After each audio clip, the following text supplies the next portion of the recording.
Last year, I went on an amazing field trip to Washington, D.C. with my older sister Crystal and my 8th grade class. I had my bags packed and I was ready to go. The coach bus arrived in front of my school. At this very moment, I knew I was about to have the time of my life.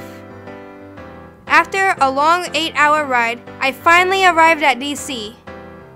The first day of my trip included many activities. My class went to the National Museum of Natural History. The museum was so huge, I didn't know where to start. Believe it or not, I took over 50 pictures of the attractions there. Next, we were dropped off at Dave & Buster's, where we had a delicious dinner and played the several arcade games and mini games they had to offer. I had so much fun, and I won many prizes. At last, the day ended with the entire 8th grade class and staff entering the hotel. When I was assigned my room, I packed my bags and went to bed thinking to myself, this trip is amazing, and it was only the first day. When I woke up the next day, I was surprised that I was still at the hotel. To be honest, I thought it was a dream. My heart was beating really fast, and I had to hurry up and get ready for another wonderful day of excitement. After we all ate breakfast, we entered the coach bus, and boy did we go to a lot of places that day. We were able to see the many monuments and pieces of our U.S. history, such as the Lincoln Memorial and the Washington Monument. We also went to the Smithsonian Museum, where I bought many souvenirs and items, as well as witnessing the beautiful attractions. Then, we went to the mall and ate pizza at Uno's. At the end of the day, the coach bus drops us off at the hotel at 10:45 p.m. Once we got into the hotel, we immediately had to go to our rooms because we passed our curfew, which was at 10:35 p.m. At the time, I felt this trip would never end, and I certainly didn't want the trip to end. But unfortunately, all things eventually come to an end. It was the final day of my trip, and I started to help my sister pack our bags.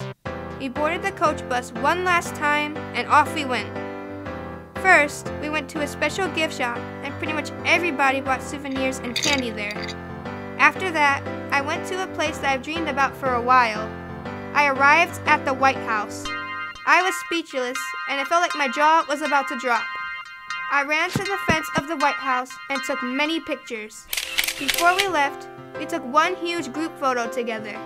It felt wonderful to be a part of this moment with my friends, my teachers, and of course, my sister.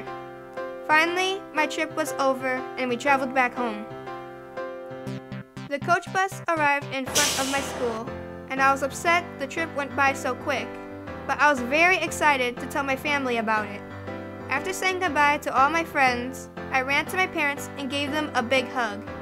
I told them how thankful I was to have parents like them, and how much I missed them during the trip. To show how thankful and thoughtful I was, I gave them the souvenirs that I bought. I gave my older brother Gabriel a Ninja Turtle plush toy and an X-Men Days of Future Past comic book. I gave my father cherry blossom seeds to plant in his garden, and I gave my mother a charm and an Elvis Presley CD. They all loved their gifts very much. I loved this trip very much, and I never wanted to forget it. I even made my own photo album with over 200 photos. My trip to DC was my favorite moment from 8th grade, and it'll always be a part of my greatest memories.